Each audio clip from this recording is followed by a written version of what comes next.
Eh bien salut! Si tu es déjà parti en week-end dans l'intention de croquer et de remplir ton carnet de voyage et que tu t'es retrouvé comme moi à être dans l'incapacité, tout simplement parce que ce carnet que tu as acheté était vraiment trop beau et que finalement au fond de toi tu as eu un peu peur de le gâcher, eh bien tu es au bon endroit et je te propose qu'on en parle. On est sur un marché qui est en pleine croissance. De plus en plus de fabricants réfléchissent, travaillent et créent de nouveaux carnets.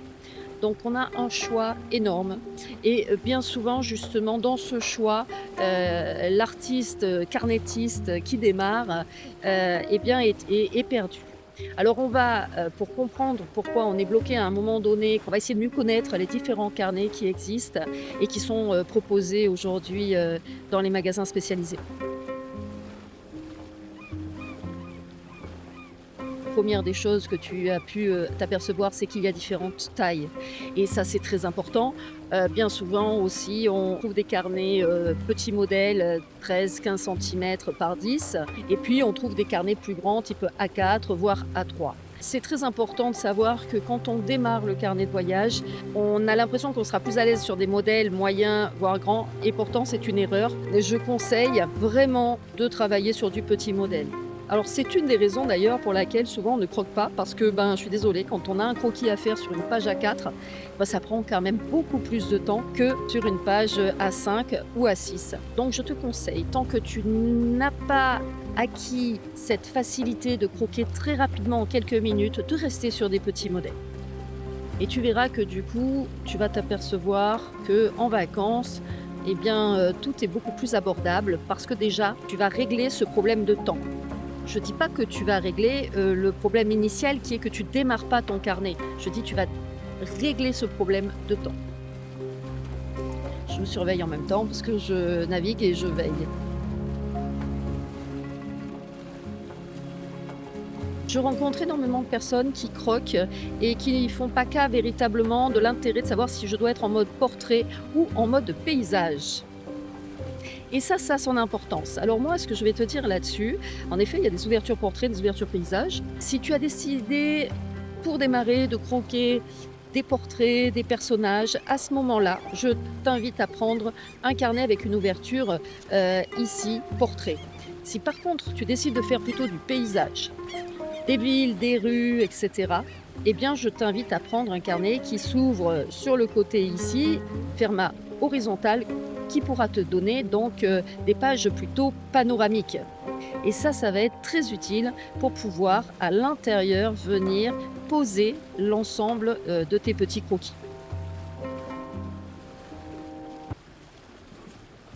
La reliure, très important. Les fabricants aujourd'hui nous proposent plusieurs types de reliures.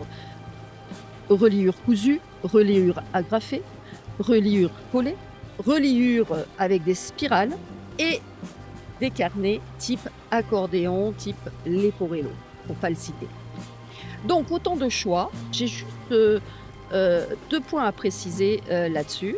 Le premier point que j'aimerais préciser concerne les reliures en spirale. Ce qu'il faut savoir, c'est que quand on fait un carnet et qu'on ouvre son carnet et qu'on a une grosse spirale au milieu, ça peut être dérangeant. C'est un objet, c'est un intrus sur ta page et c'est pas forcément très esthétique. Et si on l'a pas choisi volontairement, c'est-à-dire si on n'a pas décidé finalement de l'intégrer, cette spirale, à son carnet, alors ça va être un poids qu'on va traîner jusqu'au bout. Voilà, donc ça il faut y penser, réfléchis bien si tu achètes un carnet à spirale. Autre point sur lequel j'aimerais revenir, c'est les carnets type accordéon. Ils sont vraiment propices, moi je trouve, au carnet de voyage. Pourquoi? Eh bien parce qu'en fait, quand on ouvre un carnet accordéon, on tourne plus de pages, en fait, c'est une seule et même frise.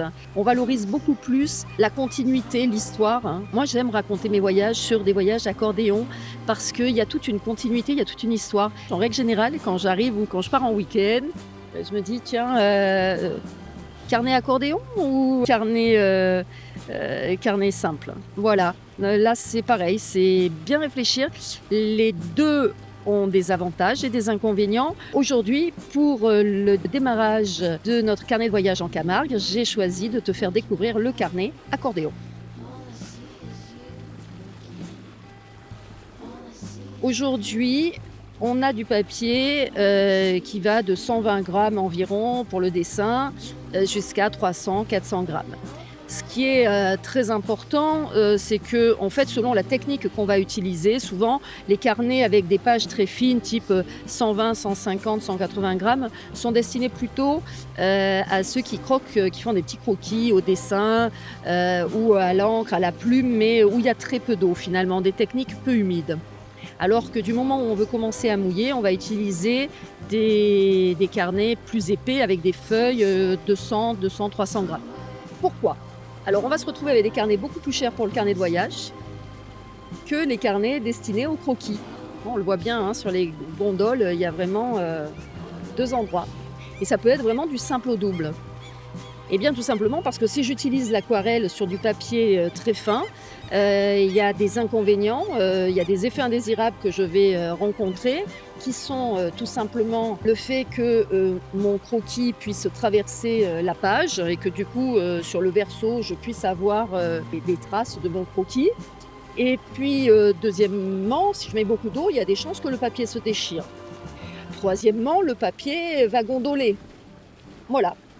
Alors, c'est la raison pour laquelle on a classé en fait les carnets dans deux types, carnet de voyage et carnet de croquis. Moi, personnellement, je trouve que les carnets de voyage sont très beaux. Ils sont magnifiques, mais je me sens beaucoup plus à l'aise quand j'utilise le carnet à croquis. Parce que justement, j'aime quand le papier se froisse, j'aime quand le papier fait du bruit. Ça donne un aspect un peu vieilli, un peu plus baroudeuse. Et finalement, je ressens beaucoup plus de choses. Si tu te sens mieux comme moi dans des carnets différents où les feuilles sont très fines, alors vas-y, fais-toi plaisir. Alors autre point, bien sûr, on va te parler très certainement du papier coton, 100% coton, haut de gamme, etc. Alors moi là-dessus, je vais être très claire. Quand on fait du carnet de voyage, quand on débute le carnet, il ne s'agit pas de faire une aquarelle, il s'agit de faire du croquis rapide. Je pense que tu ne pourras pas exploiter à sa juste valeur du papier 100% coton. Donc en fait, reste sur un papier classique aquarelle. Il y en a de très très bons. Ou voir un papier beaucoup plus fin, beaucoup plus lisse. Tu n'as qu'à choisir ton grain, un grain satiné, un grain moyen, un grain torchon beaucoup plus épais si tu préfères. C'est important de trouver le grain qui te correspond. Est-ce que tu aimes quand tu dessines que ton crayon vienne glisser sur ta feuille, ou au contraire, est-ce que tu aimes quand il accroche? Ce ressenti-là, il est très important. Voilà. Donc ça, il faut aussi l'expérimenter. Demande des échantillons dans les magasins des Beaux-Arts. Ils en ont. Et ça te permet de voir finalement déjà sur quel type de papier tu vas prendre du plaisir. Voilà. C'est sur ce quatrième point qu'on aura la réponse à la question de pourquoi, quand je suis face à mon carnet, je n'ose pas croquer. Tout simplement parce qu'on est conditionné pour travailler dans la perfection. Quand on se lance dans le carnet de voyage, on va chercher cette perfection, on veut faire du beau, et petit à petit, on va se lâcher. Et donc, quand on achète un très beau carnet qui vaut 30, 40 euros, on a peur. On va chercher cette perfection, et c'est cette perfection qui va nous mettre des barrières, qui va nous empêcher de progresser, et qui surtout qui va nous empêcher d'ouvrir notre carnet. Voilà, la vraie raison, elle est là. Si tu n'ouvres pas ton carnet, c'est qu'il est trop beau, et que tu as souvent peur de le gâcher. Mais acheter un très beau carnet pour démarrer, ça peut être plus un frein qu'autre chose. C'est pour ça que je t'invite aujourd'hui à créer ton propre carnet avec des grandes feuilles que tu vas acheter qui coûtent 3 euros, 4 euros. Tu les découpes et puis tu fabriques ton carnet. Ou bien tu travailles avec des feuilles que après tu pourras relier. Et ça va te permettre véritablement de te désinhiber et de te lâcher. Parce que ce que nous, on va aller chercher dans le carnet de voyage sur le vif, c'est le carnet du cœur. C'est la raison pour laquelle j'ai décidé, dans ce challenge que je te donne, de partir avec moi en Camargue et de réaliser ton carnet, de partir sur un carnet accordéon que nous allons fabriquer nous-mêmes. Simple, efficace, économique.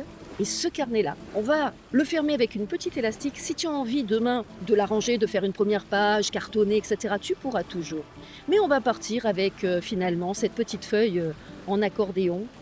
Et on va aller croquer comme ça. Le fait que ce carnet ne reçoit que finalement qu'une laie de feuilles, ça devrait te permettre déjà de t'autoriser à te tromper. Et ça, c'est la première des choses qu'il faut apprendre quand on démarre le carnet de voyage, quand on démarre le croquis. On a des carnets à 10 euros, on a des carnets à 50 euros. Le plus important, c'est que tu te fasses plaisir et que tu aies le coup de cœur.